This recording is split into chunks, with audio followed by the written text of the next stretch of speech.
SCO के 25वें शिखर सम्मेलन में भाग लेते हुए मुझे खुशी हो रही है। हमारे शानदार स्वागत और आतिथ्य सत्कार के लिए मैं राष्ट्रपति श्री का हार्दिक आभार व्यक्त करता हूं। आज उज्बेकिस्तान का इंडिपेंडेंस डे है। कल किर्गिस्तान का राष्ट्रीय दिवस था। इस अवसर पर मैं दोनों लीडर्स को बधाई और शुभकामनाएं देता हूं। एक्सेलेंसी, पिछले 24 वर्षों में एससीओ का पूरे यूरेशिया क्षेत्र की एक्सटेंडेड फैमिली को जोड़ने में बहुत महत्वपूर्ण योगदान रहा।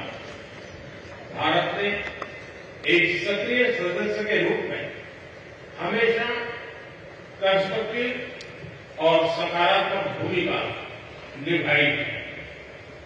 एससीओ को लेकर भारत की सोच और नीति 3 मुख्य स्तंभों पर आधारित है। एससीओ, एस सिक्योरिटी, सी कनेक्टिविटी, ओ अपॉर्चुनिटी। पहले स्तंभ एस यानी सिक्योरिटी के संदर्भ में मैं कहना चाहता हूं कि सुरक्षा, शांति और स्थिरता किसी भी देश के विकास का आधार है। किंतु इस मार्ग में आतंकवाद, अलगाववाद और अतिवाद बड़ी चुनौतियां हैं।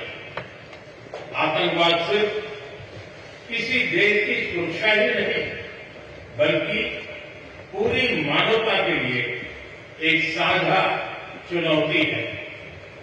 कोई देश, कोई समाज, कोई नागरिक अपने आप को इससे सुरक्षित नहीं समझ सकता। इसलिए आतंकवाद से लड़ाई में भारत ने एकजुटता पर बल दिया। इसमें एससीओ रेट्स की बहुत महत्वपूर्ण भूमिका रही। इस वर्ष भारत ने जॉइंट इंफॉर्मेशन ऑपरेशन को लीड करते हुए अल कायदा और इससे जुड़े आतंकी संगठनों से लड़ने का इनिशिएटिव किया। हमने रेडिकलाइजेशन के विरुद्ध समन्वय बढ़ाने और मिलकर कदम उठाने का भी प्रस्ताव रखा। टेरर फाइनेंसिंग के खिलाफ आवाज उठाई। इसमें मिले समर्थन के लिए मैं आभार व्यक्त करता हूं। एक्सेलेंसी, भारत पिछले 4 दशकों से निर्मम आतंकवाद का दंश झेल रहा है। कितनी ही माताओं ने अपने बच्चे खोए और कितने बच्चे अनाथ हो गए। हाल ही में हमने पहलगाम में टेररिज्म का बहुत ही घिनौना रूप देखा।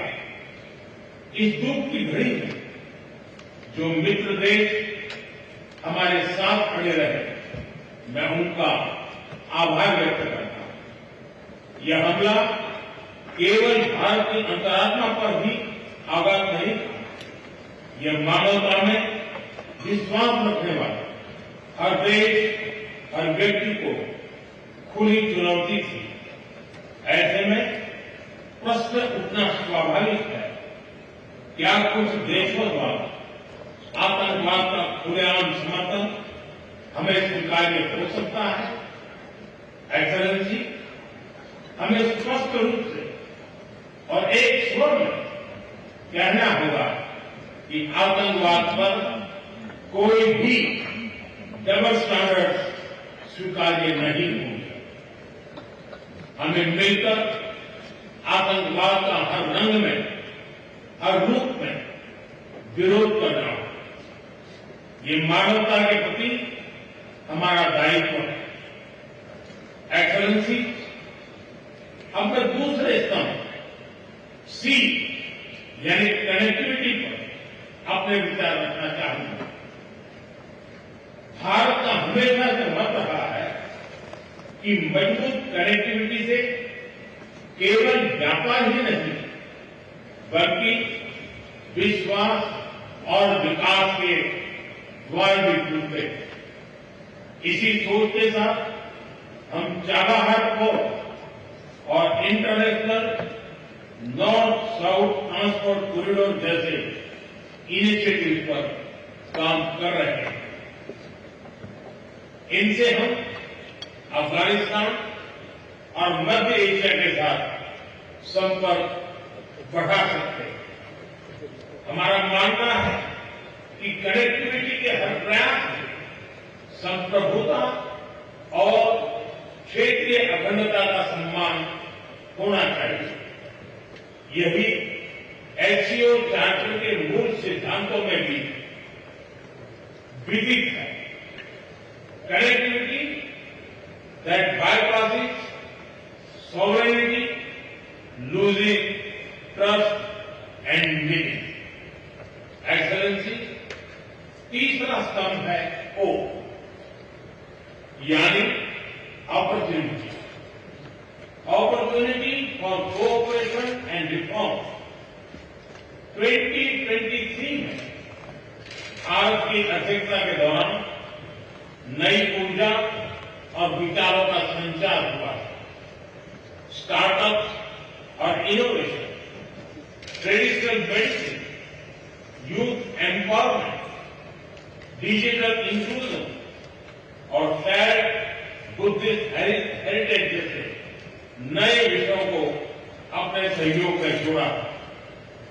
हमारा प्रयास था कि एससीओ को सरकारों के परे भी ले जाए।